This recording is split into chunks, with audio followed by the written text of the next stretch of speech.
Today our Parliament has some very sad news, and I think regardless of political affiliation, it is very sad news for all Australians. Prime Minister Edward Gough Whitlam has passed away. Today our Parliament and our nation pause to mourn the loss of one of Australia's greatest sons. This morning I offered my condolences to Gough's son Nick. He was able to tell me that the great man had passed in peace and comfort. He kept that certain grandeur to the very end. The Honourable Edward Gough Whitlam, ACQC, means a lot to the story of our country and the story of modern Australia, our home. Gough's was a truly Australian life and a life lived truly for Australia. In uniform or in Parliament, in the Prime Ministership or around the world, Gough Whitlam was a man for the ages and a giant of his time. No one who lived through the Whitlam era will ever forget it, and perhaps nobody born after it can ever imagine it. Gough's ambition went beyond his desire to serve our nation. He wanted to transform it completely, permanently, and he did. Today I submit that, like no other Prime Minister before or since, Gough Whitlam redefined our country, and in doing so he changed the lives of a generation and generations to come. Think of Australia in, say, 1966. Ulysses was banned. Lolita was banned. It was the Australia of the 6 o'clock swill, with no film industry and only one television drama, Homicide. Political movements to the left of the DLP were under routine surveillance. Many Australians of talent, Clive, Barry, Jermaine, Rupert, Sydney, Jeffrey, as a matter of course, left their home, their native country, to try their luck in England. Yet Gough reimagined Australia, our home, as a confident, prosperous, modern and multicultural nation where opportunity belonged to everyone. The Whitlam government should not be measured in years, but in achievements. Whitlam defined patriotism as seeing things that were wrong about Australia and trying to change them. In 1970, he was referring to our unacceptably high infant mortality rate amongst Aboriginal and Torres Strait Islander people, our immigration policy based on race, our support for the Vietnam War. Whitlam said that a true patriot does not try and justify unfairness or prolong unfairness, but to change it. And change it he did. Our country is most certainly different because of him. By any test, our country is better because of him. Gough Whitlam spent his political life reaching for higher ground.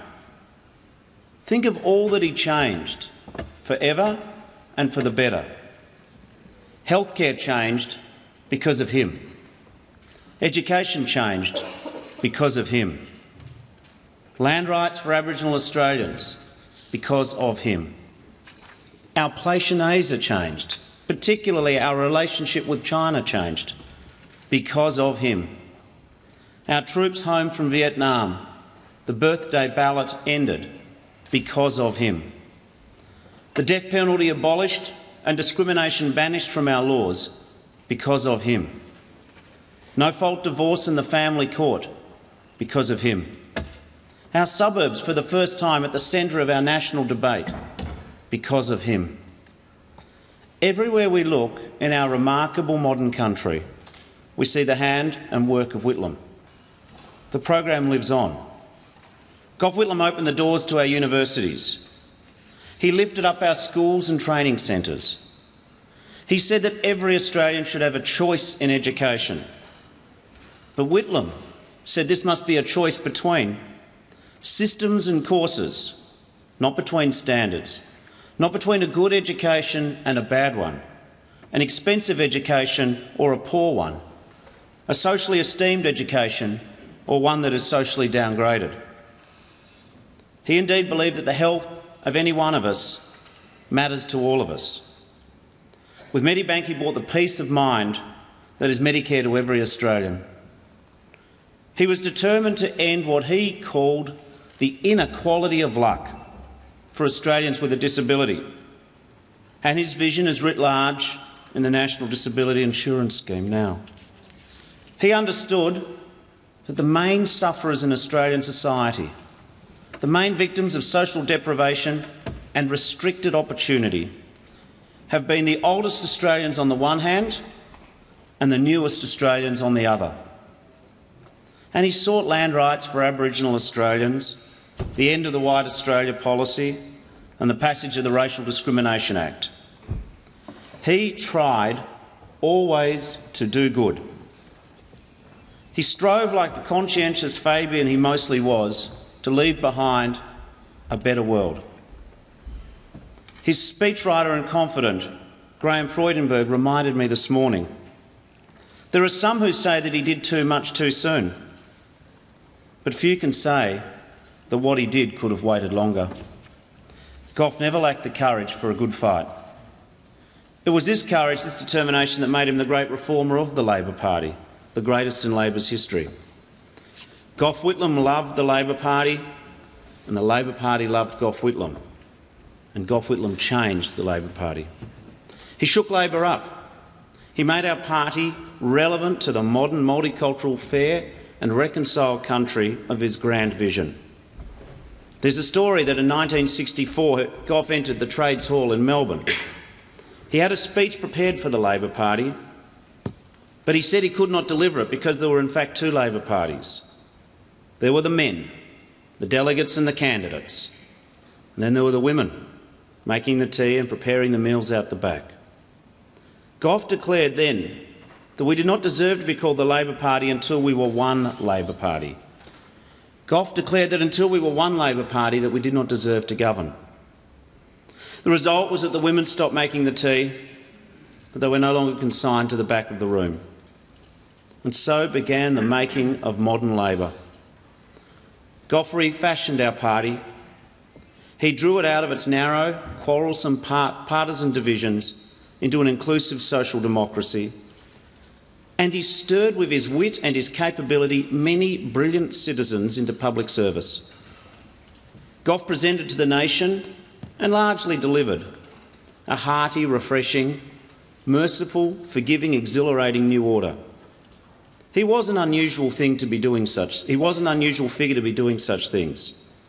He was large and regal, with an accent both broad and aristocratic, and a cadence so emphatic it seemed you dare not oppose him.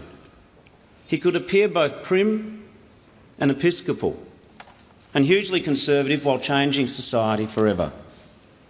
Francis James knew him as a schoolboy when his aim was to be the Archbishop of Canterbury. And they truanted from Canberra Grammar to watch the young R.G. Menzies dominating Parliament House. Francis said, Gough admired Menzies' lucidity, but he found him insincere. He was judged by his acquaintances and political contestants in very different ways. The former Victorian Trade Union Defence Committee swore blind he was a closet Liberal, or more frankly, a spy. The Melbourne establishment believed he was a class traitor, one who'd sullied his boots and his family name by seeking an easier rise in the stupider party.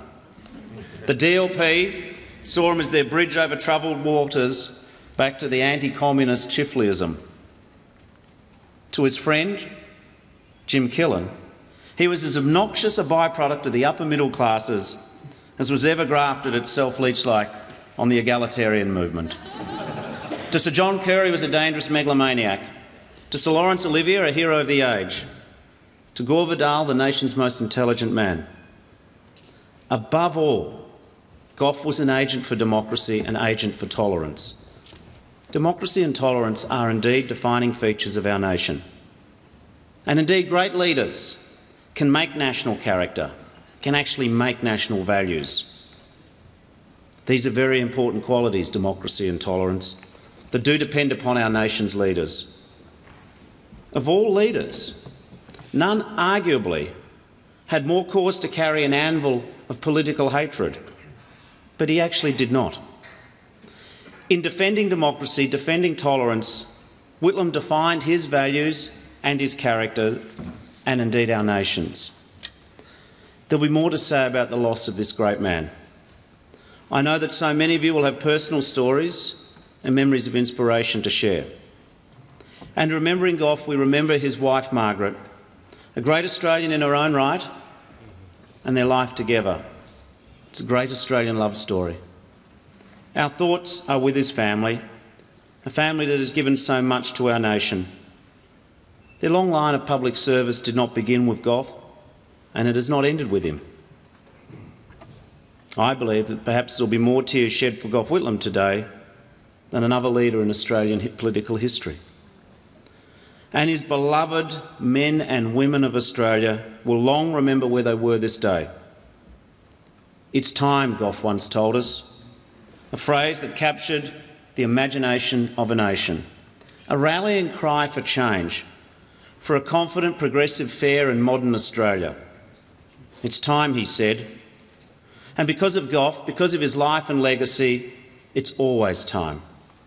It's always time for a more generous and inclusive and progressive and confident Australia. It's always time to help our fellow Australians rise higher than their current circumstance. It's always time for courage and leadership and to create and seize opportunity. It's always time. On his 80th birthday, Gough Whitlam said, "With all my reservations, I do admit I seem eternal." He warned, however, dying will happen sometime. As you know, I have a plan for the ages, not just for this life. And you can be sure of one thing, he said of a possible meeting with his maker: I shall treat him as an equal. Madam Speaker, the men and women of Australia will mourn Gough Whitlam as a legend, and we shall always treasure his legacy. Gough's light shines before him, and the memory of his good works will live long in the heart of our nation. Yeah.